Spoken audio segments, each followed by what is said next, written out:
안녕하세요. 인생의 희노애락을 겪으며 살고 있는 여성입니다. 그동안 저의 인생은 참 기구하기 그지없었어요. 뒤로 오는 호랑이는 속여도 앞으로 오는 팔자는 못 속인다는 말이 있죠. 주어진 팔자는 피할 수가 없었기에 찾아오는 모든 고난과 역경을 견뎌내야만 했어요. 이런 저의 인생에 한 줄기 빛이 되어준 사람은 다름 아닌 저의 아들이었습니다. 평소에 사연 유튜브를 통해 많은 분들의 이야기를 듣고 화도 내고 눈물도 흘리고 했었는데 오늘은 아들과 제게 어떤 일이 있었는지 아들이 왜 제 인생에 특별한 존재가 되었는지 들려드리고 싶어서 이렇게 사연을 보내봅니다. 저는 어릴 적부터 굉장히 가난한 집안에서 자랐어요. 아버지와 어머니 그리고 저 이렇게 세 식구끼리 좁디 좁은 단칸방에서 지냈었는데 봄과 가을은 그럭저럭 견딜만 했지만 여름과 겨울은 진심으로 지옥을 맛봐야 했어요. 여름엔 장마, 그리고 겨울엔 한파가 있었기 때문이었죠. 장마철만 되면 집안에 비가 들어와 곰팡이가 피곤했고, 겨울이 되면 난방도 제대로 되지 않아 얼음장 같은 바닥에 이불을 깔고 웅크려 잠에 들어야 했습니다. 돌아오는 계절마다 이런 고통을 겪으면서도 저희 가족은 이 가난을 이겨내보자고 우리 조금 더 단단해지자며 가족끼리 똘똘 뭉치곤 했습니다. 특히나 아무리 가난해도 저 하나만큼은 제대로 가르쳐 보시겠다며 두 분은 얼마 되지도 않는 돈을 벌어 책을 사주시는 등 제게 많은 걸 투자해 주셨어요. 어느 날 부모님이 제게 장래 희망이 뭔지 물어보시더군요. 성희야, 넌 꿈이 뭐야? 나중에 커서 선생님 하면 되게 잘 어울리겠다. 맞아요, 여보. 성희 넌 성격도 친절한 데다 공부도 잘하니까 나중에 선생님 하면 잘할 것 같은데? 그리고 선생님들도 다들 널 칭찬하시잖아. 에이, 무슨 선생님이에요. 난 그냥 좋은 대학 가서 좋은 직장 들어가서 우리 부모님 호강시켜드리는 게 꿈이야. 그거면 돼. 정말 그거면 됐습니다. 남들은 의사가 되고 싶다, 선생님이 되고 싶다, 또 변호사가 되고 싶다. 이렇게 거창한 장래희망을 가지고 있었지만 저는 아주 단순한 꿈을 꾸고 있었어요.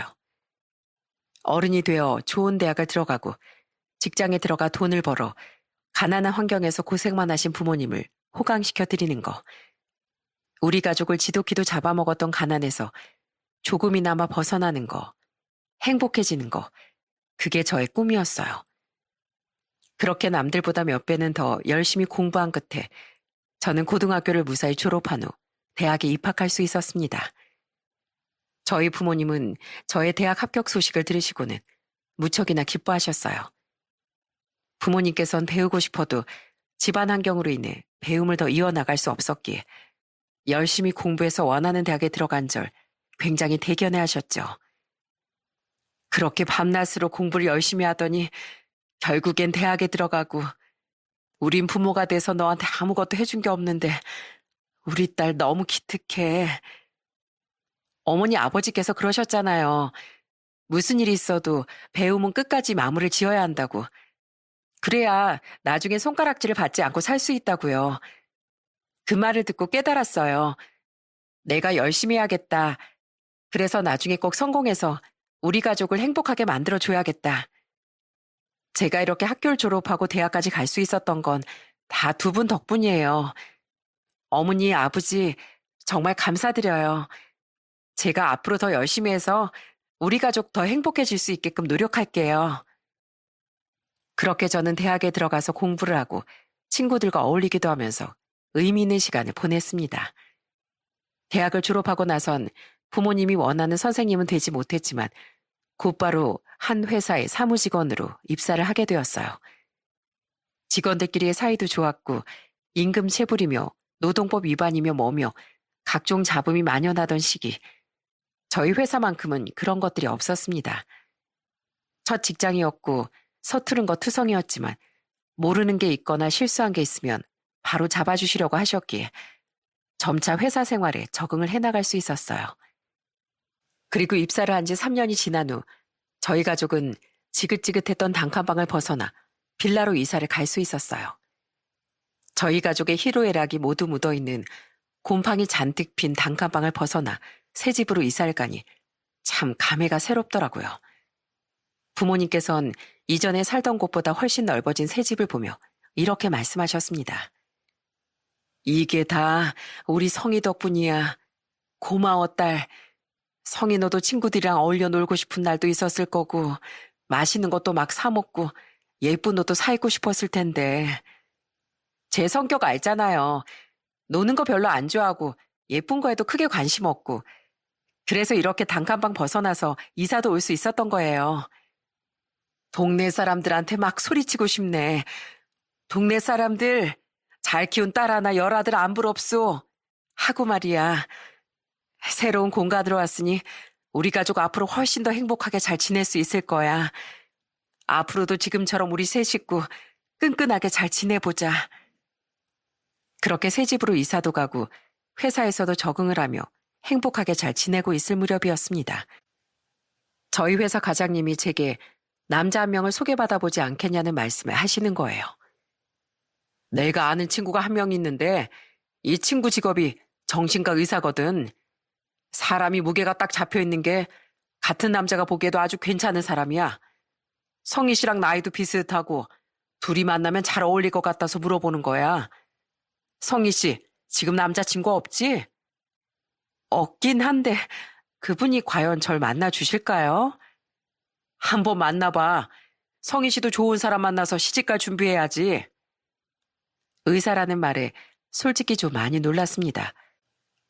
사자 직업을 가진 사람들은 다 제각각 같은 수준의 사람들을 만나려고 할 텐데 과연 저처럼 평범한 직장인이 성에 찰까 싶은 생각이 들었지만 그래도 궁금한 마음에 한번 만나보기로 마음을 먹었어요. 과장님이 소개시켜준 사람이 바로 남편이었습니다. 정신과 의사라고 해서 꽤 심오하고 뭔가 다가가기 어려울 것 같은 그런 이미지를 가지고 있을 거라 생각했는데 생각보다 말도 붙이기 어려울 정도로 무거운 사람은 아니었습니다. 안경을 끼고 있었고 지적인 이미지에 무척 단정하고 깔끔한 느낌이었어요. 그리고 저는 식사를 하는 도중에 남편에게 조심스레 이런 질문을 건넸습니다. 효석 씨는 같은 직업을 가지고 있는 분 만나고 싶지 않으세요? 아시겠지만 전 정말 평범하디 평범한 직장인이라서요. 전 그런 것보다도 마음이 끌리는 사람을 만나 행복한 가정을 이루고 싶어요. 그리고 사랑하는데 직업이 무슨 상관이 있겠어요. 그 말을 듣고 나니 남편에 대한 신뢰가 생기더군요. 이 사람은 사람의 급을 따지지 않고 마음 하나만 보고 만나는구나. 내가 만나기 전까지 너무 편견을 가지고 있었던 거구나. 이런 생각이 들면서 살짝 부끄러워지기도 했습니다. 너무 가볍지도 그렇다고 너무 무게를 잡지도 않는 사람. 말도 잘 통하고 생각하는 것 자체도 건강하고 괜찮은 사람. 저는 그런 남편과 2번 정도를 더 만난 후 연애를 시작했습니다. 남편의 직업 특성상 워낙에 바빴기에 남들처럼 평범한 데이트를 즐기지 못했지만 그래도 만날 때마다 예쁜 꽃다발을 품에 안겨주면서 집 앞까지 절 데려다주는 등 로맨틱한 모습을 보이는 남편이 참 좋았어요. 그렇게 꼭 1년 정도를 만난 후 저희는 결혼을 약속했고요. 저희 부모님께선 네가 좋으면 됐다고 기꺼이 결혼을 허락해 주셨어요. 하지만 제일 걱정이 됐던 건 시댁에 인사를 드리러 가는 것이었어요. 혹시라도 이 결혼을 반대한다면 어떻게 해야 할까? 우리 아들과 헤어져 달라고 얼굴에 돈이라도 뿌리시는 거 아닐까 하며 긴장된 마음으로 시댁에 인사를 드리러 갔던 날, 저는 뜻밖의 상황을 겪었습니다. 어서 와요. 마침 저녁 준비를 다 해가고 있던 참이었어요. 배고플 텐데 식탁에 앉아서 기다리고 있어요. 고급지고 차가운 분위기일 거라 생각했던 것과는 다르게 시부와 시모는 따뜻하게 웃으며 절 맞이해 주셨죠. 집안엔 밥 짓는 냄새에 마시는 찌개 냄새가 진동을 했고 조심스럽게 부엌으로 가보니 상다리가 완전히 부러지기 일보 직전이더라고요. 그 모습을 보고 저는 깜짝 놀랄 수밖에 없었습니다.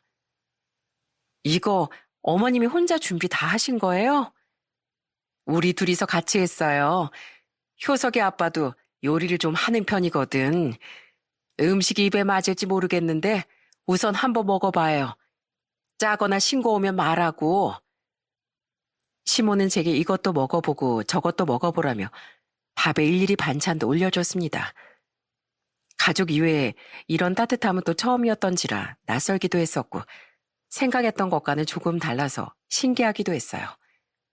남편이든 시댁이든 제가 너무 크게 선입견을 가지고 미리 걱정을 했구나 싶었죠. 그래서 식사를 마치고 시모가 준비한 차를 마실 때 저는 솔직한 마음을 털어놓았습니다. 저는 의사도 아니고 변호사도 아니고 그렇다고 집이 잘 사는 것도 아니고 가난을 오래 겪었던 적도 있어서 과연 어머님 아버님께서 절 마음에 들어해 주실까, 괜히 결혼을 반대당하진 않을까 하고 생각하면서 왔는데 어머님 아버님께서 저한테 너무 따뜻하게 대해주시고 잘해주셔서 저 지금 너무 행복해요. 아유, 우리도 어릴 적 보릿고개라는 것을 겪었고 정말 찢어지게 가난하게 살았던 사람들이었어요. 먹을 게 없어 보리죽을 끓여 먹기도 하고 감자 같은 걸로 배를 채우기도 하고 그래서 어렵게 살았다는 게 뭔지 누구보다 잘 알고 있어요. 지금은 여유롭게 잘 살고 있지만 그래도 어려웠을 적의 기억을 가지고 있어서 누군가를 무시하거나 비교하거나 그러지 않아요. 저의 솔직한 마음에 시모도 솔직한 이야기를 털어놓았어요. 쌀 하나 없어 보리죽을 끓여 먹으며 가난한 시절을 버티던 사람들이 얼마나 노력을 해서 여기까지 올라왔을지 상상도 가지 않았습니다. 한편으론 굉장히 대단하다고 느껴질 정도였어요. 이후로 상견례도 일사천리로 마무리됐고 저희는 모든 사람들의 축복을 받으며 결혼식을 올릴 수 있었습니다. 제 인생에 웨딩드레스를 입을 날이 과연 올까 싶었는데 아버지의 손을 잡고 신부 입장을 하고 남편과 맞절을 하고 박수 소리를 들으니 결혼을 한다는 것이 확 실감이 나더라고요. 남편과 결혼을 하고 결혼한 지 1년 만에 사랑스럽고 귀여운 아들도 한 명 낳았습니다. 양가 가족들 모두 아들의 탄생을 기뻐했지만 특히나 시모가 아들을 정말 예뻐했어요. 우르르르 까꿍. 아이고 어쩜 이렇게 애가 울지도 않고 순하고 예쁘냐. 얘만 보고 있음 삼시세끼 밥 안 먹어도 배부르겠다. 아유 예뻐라. 너 나중에 회사 다시 나가면 다른 데 말고 꼭 나한테 이야기해라. 애는 내가 직접 봐줄 테니까. 그렇게 말씀해 주시는 것만으로도 너무 감사해요, 어머님. 얘는 내가 뭐 빈말하는 줄 아니? 진심이야. 이렇게 예쁘고 순한 애면 하루 내내, 아니 일주일 한 달이라도 볼 수 있다. 우리 집 장손이라 그런가 더 이뻐 보인다 얘. 결혼도 하고 아이도 태어나고 온전한 가정이 꾸려졌으니 앞으로는 더 행복한 일만 남아있을 줄 알았습니다. 그런데 그건 오직 저만의 착각이었어요. 임신 중 아무리 바빠도 제가 먹고 싶다는 음식도 모두 사다 주고 항상 저의 팔다리를 마사지해주곤 했던 남편은 아이가 성장하면 할수록 다른 사람이 되어가고 있었습니다.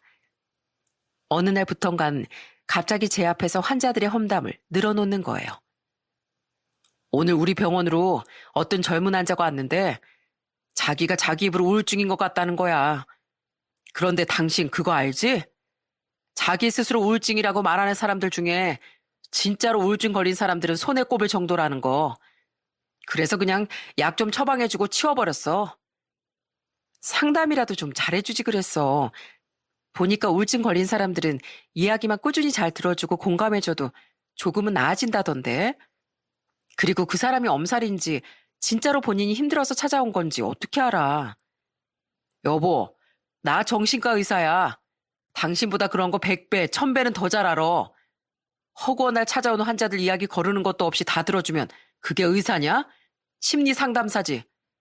하여튼 시간 낭비하게 만드는 환자들이 너무 많아서 아주 요즘 골치 아파 죽겠어. 이렇게 환자의 뒷이야기를 서슴없이 하는가 하면 아들이 조금만 산만한 모습을 보여도 인상을 팍 찌푸리면서 제게 이런 이야기를 하더라고요. 아무리 생각해도 우리 태섭인 ADHD가 맞는 것 같아. 아니면 자폐 성향 있는 앤가? 무슨 말도 안 되는 소리를 하는 거야. 태섭이 이제 겨우 3살이야. 3살이면 이것저것 호기심도 많이 가지고 이러고 놀았다가 저러고 놀았다가 활발하게 움직이는 시기야. 그리고 자기 자식한테 그렇게 말을 하는 아버지가 세상에 어딨어. 난 전문가잖아. 한눈에 딱 보면 알아본다고. 내일은 태섭이 데리고 출근해서 검사를 한번 해봐야겠어. 그렇게 말도 안 되는 이야기를 하길래 그날도 남편과 정말 많이 싸웠어요. 결국 그날 남편은 부득부득 아들을 데리고 출근을 했고 검사 결과 아들은 지극히 정상이었어요. 이렇듯 남편과 저는 시덥지 않은 이유로 언성을 높이고 싸움을 하는 날들이 점점 늘어났습니다. 솔직히 저도 사람인지라 화가 나기도 하고 이따금씩 울컥할 때도 있었어요. 마음 같아선 확 갈라서 버릴까 싶은 생각도 몇 번 들었고요. 하지만 아이가 있었기 때문에 그런 결정을 쉽사리 내리지 못하겠더라고요. 아마 어린아이가 있으신 분들은 이 부분을 공감하실 거라고 생각합니다. 아무리 화가 치밀어 올라도 아이 얼굴 보고 참고 산다 라는 말이 있잖아요. 저 역시도 그랬습니다. 아이를 위해 그래도 가정은 지켜야 할 것 같았거든요. 그러다 제게 불행이 찾아오게 되었습니다. 어느 날부턴가 살이 이유 없이 빠지고 그냥 피곤하고 식욕이 없어지고 몸에 이상이 찾아온 걸 느낄 수 있었어요. 그래서 건강검진을 받아본 결과 유방암 2기라는 청천벽력 같은 소식을 듣게 되었어요. 남일일 줄만 알았는데 내가 암에 걸리고 나니 세상이 정말 무섭게 느껴졌어요. 그래도 암 중에서도 생존율이 높은 칙에 속한다고 하지만 내가 암에 걸렸다는 사실은 부정할 수 없었습니다. 저는 제가 암에 걸린 사실을 남편에게 알렸어요. 적어도 절 보듬어 줄 줄 알았습니다. 그런데 남편에게서 돌아오는 대답은 제 가슴을 비수를 꽂더군요. 뭐? 암? 도대체 당신 몸 관리를 어떻게 한 거야? 혹시 가족력 있는 거 아니야? 장모님도 암 이력 있는 거 아니냐고. 이렇게 오히려 저와 친정을 탓하더군요. 정말 정이 뚝 떨어졌습니다. 이런 저의 참을성이 완전히 깨져 폭발하게 된 건 암투병 중에 아이가 딱 8살이 되던 해 설날이었어요. 여느 때처럼 시댁에 먼저 들렀다가 친정 집으로 왔는데 아버지께서 저희 가족을 위해 연하장을 쓰셨다며 저와 남편 그리고 아들에게 한 장씩 건네주셨습니다. 네 아빠가 어제 너랑 태섭이 그리고 이서방 주겠다면서 밤새 고민하고 또 고민하다가 겨우 쓴 거야. 우리 태섭이 학교 들어간다고 의미 있는 해라면서.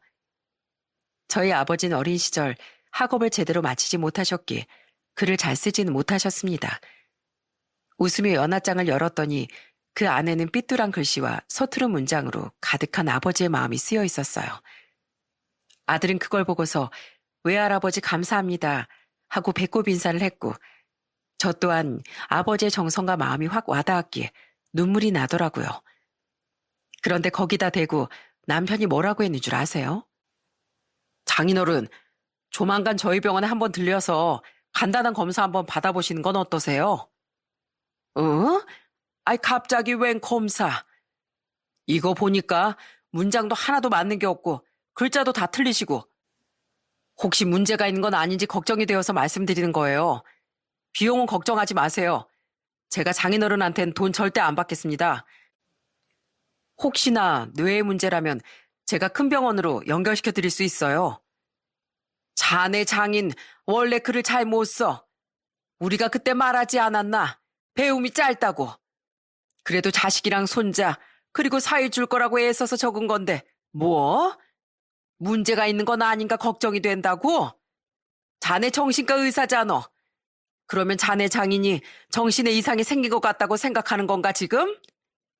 장모님, 전 진지하게 걱정이 돼서 말씀드린 겁니다. 여기 보시면 미안하네.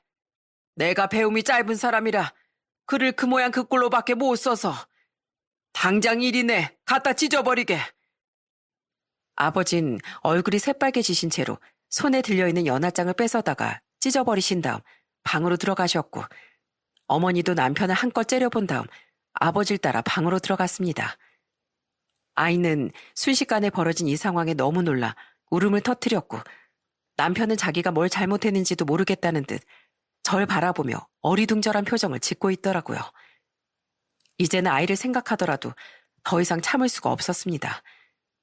날 무시하는 것도 아니고 아버지를 무시했는데 그걸 참을 사람이 세상에 어디 있겠어요? 저는 그날 곧바로 집에 돌아 남편을 향해 이렇게 소리쳤습니다. 당신, 어떻게 우리 아버지한테 그따위 말을 할 수가 있어? 당신 똑똑한 거, 잘 배운 거, 그렇게 뽐내고 싶었니? 내가 그렇게 잘못한 거야?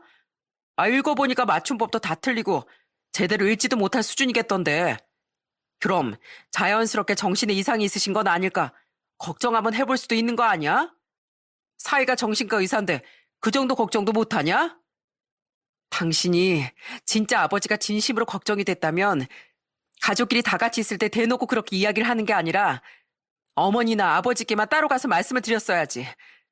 태섭이도 다 듣고 있는 자리였잖아. 아버지가 얼마나 민망하셨겠어? 그래, 미안하다, 미안해. 내가 실수했네. 다시는 안 그럴게. 됐지? 당신이란 인간, 태섭이 태어나고 나서부터 달라졌다는 건 알았지만 우리 부모님 앞에서까지 이렇게 행동할 줄은 몰랐다. 나도 더 이상은 못 참아. 우리 이혼하자. 뭐? 이혼? 이깟일로 이혼을 하자는 말이 나와? 입장 바꿔 생각해봐. 비슷한 상황에서 내가 어머님 아버님을 무시했다면? 그때도 당신은 이깟일이라고 설명하면서 그렇게 아무렇지 않게 말할 수 있을까? 생각해봐. 피가 거꾸로 솟을 것 같지? 지금 내 기분이 딱 그래.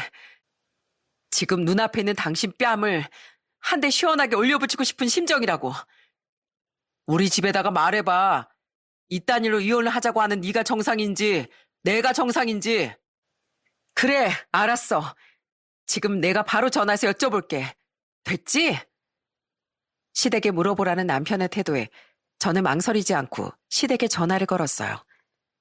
솔직히 결혼 전부터 절 따뜻하게 안아주셨던 시부와 시모는 이런 이야기를 전하면 그래도 제 편을 들어주실 줄 알았어요. 그런데 그건 오직 저만의 착각이었습니다. 전화를 받은 시모에게 이런 일이 있었다고 말을 하니 시모는 차가운 목소리로 제게 이렇게 말을 하더군요. 우리 아들이 뭐 틀린 말 한 것도 아니고 그렇게 물어볼 수도 있는 거지. 너 인간적으로 너무 예민한 거 아니냐?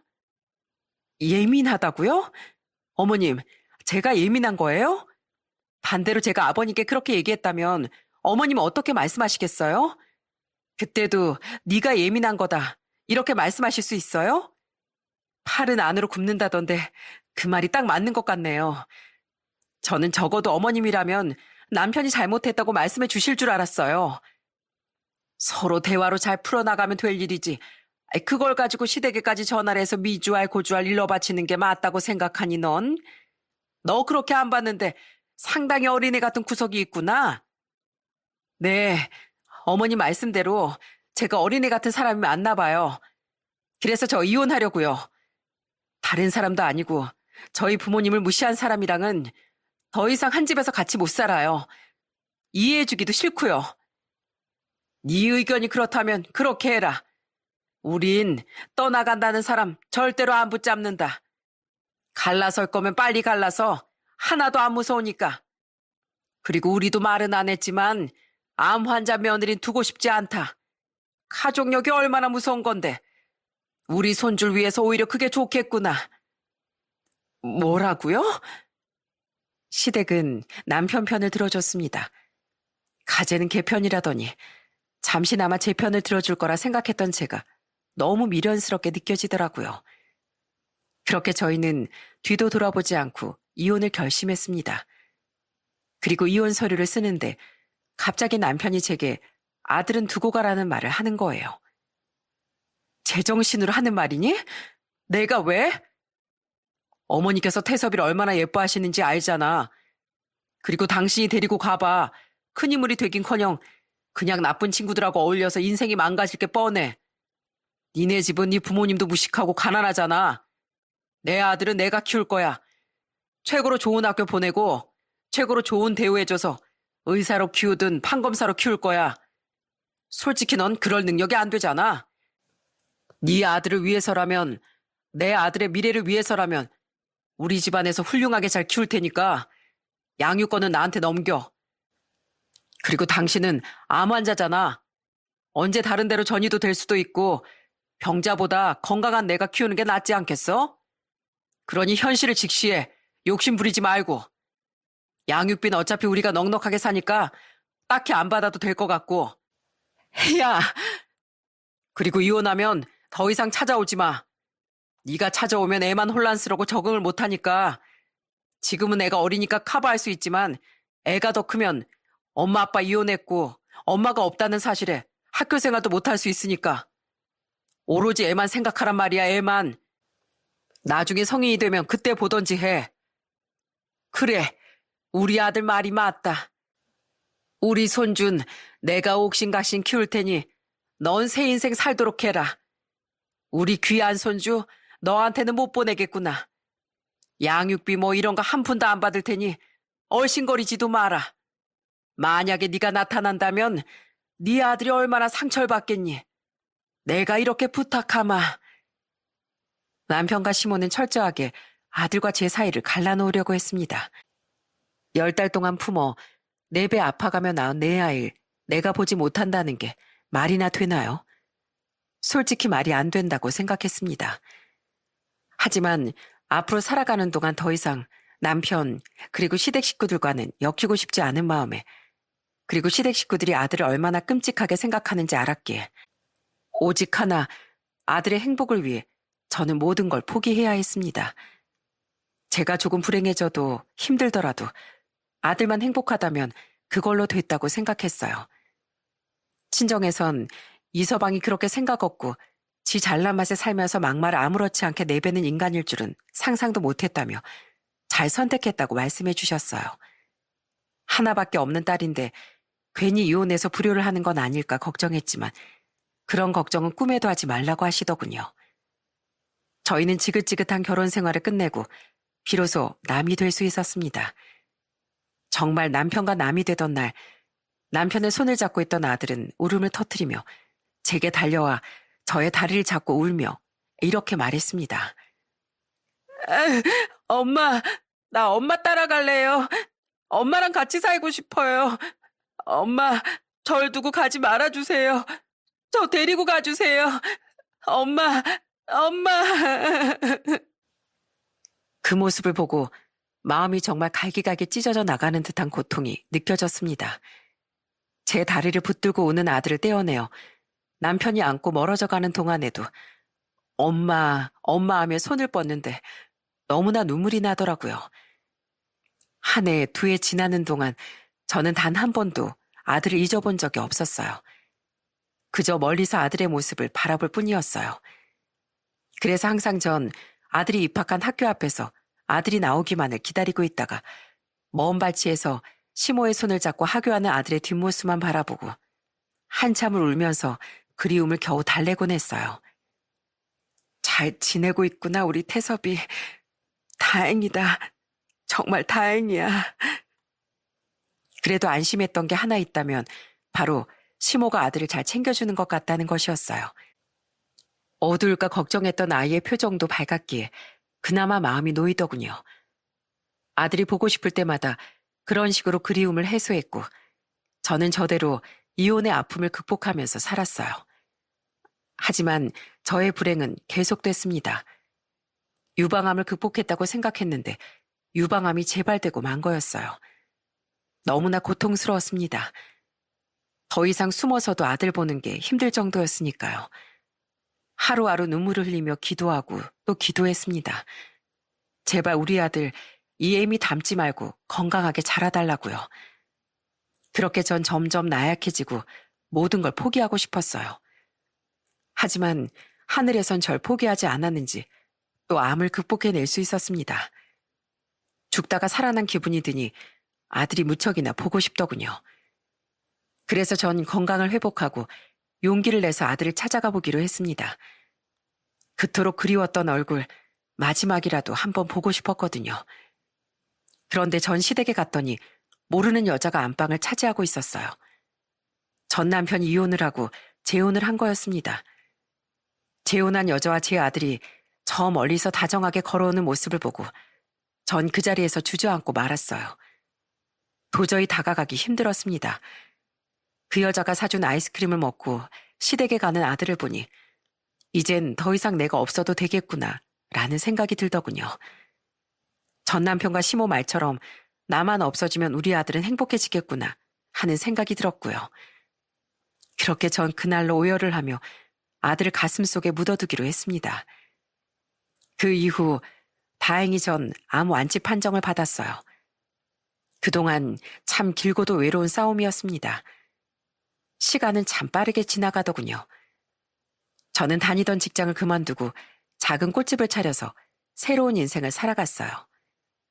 예쁜 꽃들을 보면서 제 마음을 위로했고 누군가에겐 또 행복을 줬기에 하루하루를 감사하며 살아갔습니다. 그렇게 인생을 살다가 연이 찾아온 것은 제가 50대 초반이 되었을 무렵이었어요. 그 사람은 저의 꽃집 건물이 있는 2층에서 사업을 하는 사람이었습니다. 그리고 저희 가게 단골 손님이기도 했고요. 사장님, 오늘도 꽃다발 좀 주시겠어요? 오늘 저희 어머니 82세 생신이시거든요. 저희 어머님이 연세는 있으셔도 워낙에 감수성이 좋으신 분이라 그렇게 꽃을 줘야 돼요. 그러니까 예쁘게 포장해 주세요. 참 효자였고 항상 웃는 얼굴로 사람을 대하는 사람이었어요. 웃는 얼굴에 침을 못 뱉는다고 하잖아요. 저는 그렇게 그 사람과 인연이 돼 제2의 인생을 살아가게 됐습니다. 재혼은 선뜻 용기가 나질 않아 몇 번이나 거절했지만 제게 믿음을 주다 보니 저도 모르게 점점 족쇄를 풀게 되더군요. 이혼을 한 저의 상황을 받아들여줬고 공감도 잘해줬고 아들이 그립다는 말조차 위로를 해줄 정도로 참 마음이 따뜻한 사람이었어요. 난 계속 혼자 살아왔기 때문에 그 슬픔을 10분 이해할 수는 없겠지만 아들을 그렇게 떠나보냈다는 게 참 가슴 찢어지는 일이죠. 성희 씨가 그동안 참 고생이 많았네요. 아들도 성희 씨 마음 충분히 이해할 거예요. 남도 아닌 성희 씨 아들이잖아요. 그 말 한마디가 제 가슴을 참 따뜻하게 덮어왔습니다. 제 마음속 깊은 상처까지 어루만지며 앞으로 남은 생을 함께 살아가고 싶다고 말해준 그의 손을 저는 꽉 붙잡았습니다. 그렇게 전 이혼한 지 오랜 시간이 지나서야 새 출발을 하게 됐어요. 다 늦은 나이에 무슨 재혼이냐 생각했던 절 완전히 바꿔준 사람. 남편은 그렇게 사력 있고 다정한 사람이었어요. 어딜 갈 때마다 제 손을 꼭 잡고 다녔고 생일이 다가오면 꼭 케이크를 사다가 생일 축하 노래를 불러주던 사람이었죠. 하지만 그런 저의 행복은 딱 재혼 3년 차가 되던 해 와르르 무너져 내려버리고 말았어요. 항상 다정하고 사려 깊던 남편은 시간이 지나면 지날수록 점점 신경질적으로 변해갔고 참을성도 사라졌고 남을 배려하는 마음 또한 사라지는 게 눈에 보였습니다. 특히 운영하던 사업이 힘들어지면서 남편의 모습은 점점 포악해져만 갔어요. 준비는 하루 종일 해? 대충 준비하고 나와. 빨리 출발하게. 부부끼리 어딜 가려고 준비를 하면 항상 제게 빨리 준비하라고 윽박을 질렀고 운전을 할 때도 신호 위반은 기본에 차가 조금이라도 막히면 곧장 클락션을 울리고 창문을 내리며 욕을 한 바가지 퍼붓기도 했어요. 게다가 더욱 심각했던 건 술을 마시고 운전대를 잡는다는 것이었습니다. 어느 날은 회식을 갔다 와서 얼큰하게 취한 상태로 들어오더니 손가락에 차키를 꽂고 빙글빙글 돌리고 있더라고요. 저는 설마 하는 생각에 남편을 보고 이렇게 물었습니다. 당신 설마 운전해서 들어온 거야? 단속하는 시간인데? 아유, 당연하지. 그리고 단속은 무슨 거치까지 얼마나 된다고 잡겠어? 안 들키고 재빠르게 도착했지. 술 마시고 운전대 잡는 게 얼마나 위험한 일인지 몰라서 그래. 또 그 잔소리. 안 들린다, 안 들려. 신호 위반에 음주운전에 난폭운전에 저는 그날 이후로 남편이 운전하는 차에 오르지 않았습니다. 목숨이 보장되지 않을 것 같아 항상 부부끼리 나가는 날이 생기면 제가 운전대를 잡곤 했어요. 정말 재혼하고 3년 이후부터는 이 결혼 생활이 지옥과도 같았습니다. 그리고 어느 날 제게 말도 안 되는 사건이 벌어지게 됐습니다. 그때 생각만 하면 지금도 손에 땀이 흐르네요. 제 인생에 가장 기쁘고 또 슬프기도 한 날이었죠. 그날은 남편과 함께 건강검진을 받으려고 아침 일찍 병원에 온 날이었어요. 상가 주차장에 주차를 시켜놓고 병원에서 건강검진을 받고 내려오는데 지하 쪽 주차장이 쩌렁쩌렁 울릴 정도로 큰 소리가 나고 있더라고요. 무슨 일인가 싶어 달려갔더니 세상에, 그곳에서 남편이 모자를 쓰고 있는 주차해온 청년에게 삿대질을 하며 소리를 지르고 있던 거였어요. 뭐야? 차가 나가야 하는데 내 앞에 차가 주차돼 있잖아. 이거 어떻게 된 거야? 죄송합니다. 지금 워낙 차량이 많아 주차할 데가 없어서 고객님 차 앞에 불법으로 잠깐 이쪽에 차를 세워놓은 것 같은데 제가 연락해 보겠습니다. 뭐가 문제인가 봤더니 어떤 사람이 주차할 데가 없어서 남편이 주차한 차 앞에다가 차를 세워두고 어디론가 가버린 거였어요. 그 주차요원은 안절부절하며 차량에 적힌 전화번호로 전화를 했지만 전화를 받지 않는 걸로 보였어요. 아, 놔 진짜 빡 돌게 하네. 너 주차요원 맞아? 일을 이런 식으로 할 거냐고? 네 사장 데려와. 아님 네 담당자 데려오라고. 남편은 육두문자를 하며 그 젊은 주차요원을 윽박지르기 시작했어요. 죄송합니다. 제가 실수를... 말로만 죄송하다 이야기하면 다야? 하여간 머리가 나쁘면 티가 나요. 사람에게 진심을 표시하려면 무릎을 꿇어야지. 그러니까 당장 내 앞에 무릎 꿇고 싹싹 빌어. 남편의 닥달에 나중엔 무릎까지 꿇는 그 모습을 보고 저는 너무 놀라 무릎을 꿇고 있는 청년을 일으켜 세웠습니다. 일어나세요. 일하다 보면 그럴 수도 있죠. 여보, 그리고 이게 이분 잘못이 아니라 불법으로 주차한 사람 잘못이잖아. 왜 이분한테 화를 내는 건데? 하여튼 못돼 처먹어가지고는. 그렇게 전 청년을 일으켜 세워 남편 대신 사과를 했어요. 미안해요. 워낙 사람이 예민해서 그러니까 이해해요. 제가 대신 사과드릴게요. 아셨죠? 그렇게 전 그 청년의 얼굴을 보며 말을 했습니다. 근데 그 순간 청년의 가슴팍에 달린 명찰과 청년의 얼굴을 보고 순간 기절할 뻔했어요. 제 심장이 미친 듯이 두근거리더군요. 우선 전 놀란 가슴을 겨우 가라앉히고 남편에게 물었습니다. 명찰에 새겨져 있는 이태섭이라는 이름, 그리고 눈 아래에 있는 점. 네, 남편이 무릎을 꿇린 이 청년은 바로 19년 전 저와 떨어진, 제가 그토록 그리워하던 제 아들이었습니다. 저는 아들의 얼굴을 살살 어루만지며 눈물을 펑펑 쏟으며 말했어요. 태섭아, 누군지 못 알아보겠어? 네? 죄송한데 누구신지 잘... 엄마야. 19년 전에 널 두고 떠나버린 엄마. 세상에, 널 여기서 다 만나고 대체 이게 무슨 일이라니. 전 차고 있던 마스크를 내려 제 존재를 밝혔습니다. 어머니? 정말 어머니예요? 그래. 자, 여기 너 어릴 적 사진도 가지고 있어. 봐봐. 저는 가방을 뒤져 지갑에 있던 아들의 어린 시절 사진을 꺼내주었고 그 사진을 보자마자 아들도 그제서야 눈물을 쏟기 시작하더군요. 저희는 차가 지나다니는 지하 주차장에서 한참 동안 소리내어 엉엉 울었습니다. 내 아들, 내 새끼, 이렇게 건강하게 자라줘서 고맙구나. 엄마, 알아보겠어? 아들은 말없이 고개만 끄덕이더군요. 이후 남편을 먼저 집으로 보내고 휴식 시간인 아들을 데리고서 근처 커피숍으로 향했어요. 그리고 떨어져 있던 시간 동안 어떻게 지냈는지에 대한 이야기들을 들을 수 있었습니다. 그동안 어떻게 지냈어? 별일 없었고? 얼굴은 어릴 때랑 그대로네. 지금 가족들이랑 다 같이 살고 있는 거야? 아니요. 저 혼자 나와서 살고 있어요. 사실 집에서 독립한 지는 꽤 됐어요. 20살이 되자마자 나왔거든요. 아니, 왜 집에서 살지 않고 무슨 일이 있었던 거니? 아버진 어머니 떠나가시고 재혼하셨어요. 새어머니가 들어오셨는데 그분도 재혼이신 건지 조그만 꼬마애들을 데리고 집에 들어오시더라고요.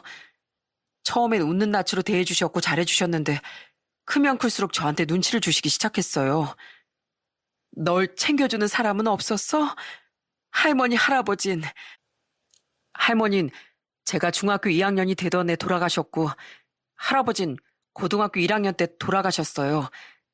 두 분 다 연세도 많으셨고 병도 있으셨고요. 그래서 절 챙겨줄 사람은 아무도 없었어요. 아빠라는 사람은 새엄마 눈치만 보고 절 챙기지도 않았고요. 아휴, 우리 아들이 많이 힘들었겠구나. 이 엄마가 미안하다. 미안해. 그래서 조금이라도 빨리 군대 다녀오고 싶어서 우선 입학하자마자 휴학을 하고 군대에 들어갔어요. 대학은 땡땡 대학교 작년에 졸업했고 지금은 대기업 입사 준비하면서 이렇게 아르바이트 하면서 지내고 있어요. 그랬구나. 근데 땡땡 대학교면 명문대 아니니? 등록금은 어떻게 냈어? 생활은 또 어떻게 하고? 네, 집안에서 절 챙겨주는 사람이 없으니 공부만 하게 되더라고요. 오히려 전 그게 편했어요. 제 방에 있으면 누구도 날 불러주는 사람도 없었고 누구도 귀찮게 하는 사람이 없었으니 공부가 잘 되더라고요. 그렇게 죽어라 공부만 했어요. 대학 등록금은 학자금 대출에 아르바이트 두세 개씩 하면서 충당했고요. 아이고, 우리 아들 힘들었겠구나. 내 아들 그동안 얼마나 외로웠을까. 엄마가 미안하다. 미안해. 전 한 번도 엄마를 원망하지 않았어요. 저 똑똑히 기억하고 있었거든요. 아빠가 엄마한테 어떻게 했는지, 또 할머니가 어떻게 했는지, 암에 걸린 엄마에게 어떻게 행동했는지, 그래서 엄마를 원망하지 않았어요. 고맙다. 고마워. 아들의 말에 저는 또 한 번 눈물을 흘릴 수밖에 없었습니다. 저를 원망하지 않는다는 아들의 말이 참 마음이 아프기도 했고 또 고맙기도 했어요. 그렇게 한참 동안 울다가 서로 전화번호를 주고받은 후 곧바로 차를 몰고 집으로 향했습니다. 집에 들어가자마자 남편이 제게 소리를 지르더군요. 당신, 대체 그 청년이랑 무슨 말을 했길래 지금 들어오는 거야? 나 당신이랑 같이 못 살겠어. 당신이 애초에 그런 성질머리를 가지고 있는 사람인 줄 알았다면 나 재혼 따윈 생각도 하지 않았을 거야. 그리고 아까 당신이 소리 지르고 무릎 꿇린 청년이 누군지 알아? 내 아들이야. 19년 동안 떨어져 살던 그렇게 보고 싶어 했던 내 친아들이었다고. 당신 아들이었다고? 아니, 난 몰랐지. 알았다면 그러지 않았을 텐데. 그래서 이혼하자고 하는 거라면 내가 사과할게. 미안해. 몰랐어도 그런 몰상식한 행동은 하지 말았어야지. 어떻게 사람을 무릎 꿇릴 생각을 해? 그리고 지금 와서 미안하다고 말해봤자 아무 소용없어. 당신의 진짜 모습을 보고 난 있는 정 없는 정 다 떨어졌으니까. 저는 마음을 굳게 먹었습니다. 사람에게 함부로 대하는 남편과는 조금도 같이 살고 싶지 않았죠. 그렇게 저는 재혼을 한 남편과도 이혼 도장을 찍었습니다. 생각보다 순순히 이혼을 해주더라고요. 매달리거나 구차한 것도 없이 말이죠. 그리고 제게 필요한 사람은 남편이 아니라 아들이었으니까요. 태서봐, 월세 내면서 힘들게 너 살지 말고 엄마랑 월세방 같은 곳에서 같이 살자. 이렇게 엄마랑 다시 만났으니까 이제 엄마 노릇 실컷 하면서 살 수 있게 해줘. 엄마가 그동안 못 해줬던 거 다 해줄게. 그래도 엄마 같이 사는 분이 계신데 그 사람하고는 완전히 남남이 됐어. 더 이상 같이 살 수가 없을 것 같더라고. 그래서 우리 아들이랑 같이 살고 싶어서 이렇게 왔어. 태서봐, 엄마랑 이제부터 같이 살까? 제가 눈물을 글썽거리며 말하니 아들은 잠시 고민하는 듯하다 이내 고개를 끄덕였습니다. 그리고 긴 시간 떨어져 있었던 만큼 잡은 두 손을 절대로 놓지 않겠다는 다짐도 했어요. 그날 저녁 아들은 월세방에서 간단하게 짐을 챙겨 저희 집으로 왔습니다. 그때부터 전 아들에게 그동안 거의 해주지 못했던 엄마 노릇을 제대로 해주기 시작했어요. 아들이 퇴근하고 들어오면 따뜻한 집밥도 차려주고 대기업 입사를 위해 입사시험 공부를 하고 있으면 맛있는 과일도 챙겨주고 때로는 아들과 야식에 술도 한 잔 기울여 보곤 했습니다. 항상 그리워했던 아들과 이렇게 술을 기울이며 이야기를 한다는 게 참 꿈만 같더라고요. 그때 아들이 제게 이런 이야기를 꺼내더군요. 오늘 아버지께서 전화가 오셨어요. 그 인간이 너한테 왜 전화를 걸어? 전화하실 때마다 집에 들어와서 살라고 하세요. 부모 그늘이 얼마나 크고 편한지도 모르고 뭐 이렇게 말씀하시더라고요.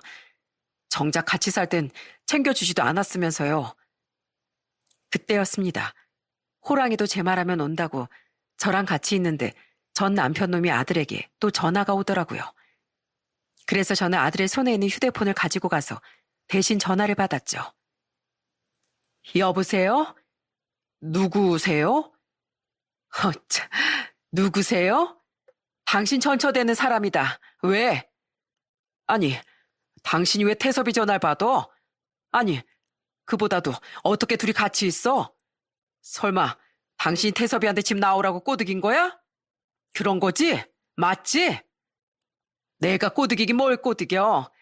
당신이 아빠로서 역할을 제대로 못하고 새 마누라가 애한테 눈칫밥을 줘도 그저 모르쇠 반가만 하고 있고 당신이 그러고도 아빠 자격이 있다고 생각해? 아니 무슨 소리를 하는 거야? 됐고 빨랑 태섭이 받고 빨리. 오늘부로 태섭이 내가 키울 거야. 내 아들이고 내 핏줄이니까 앞으로 눈 감는 날까지 아빠 대우 받을 생각도 하지 말고 그냥 아들 없는 셈 치고 살아.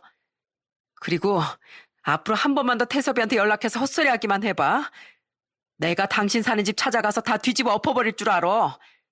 사는 동안에도 연락하지 말고 세상 떠나고 난 뒤에도 연락하지 말어. 저는 전 남편에게 그렇게 소리를 지르고 전화를 끊어버렸습니다. 누구 때문에 아들이 나가 사는지도 모르고 뻔뻔하게 어떻게 저렇게 행동을 할 수가 있는지 정말 이해가 가질 않더군요. 19년 만에 만난 아들과 기적처럼 만나 한 지붕 아래 같이 살아간다는 건 참 가슴 벅차는 일이었어요.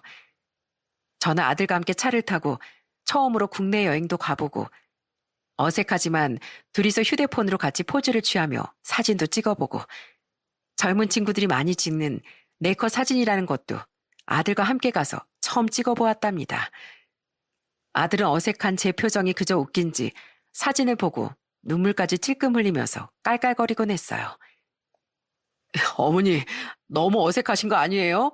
아이, 좀 활짝 웃으시지. 내가 사진을 찍어봤어야 알지. 부끄럽고 어색하고 그렇다.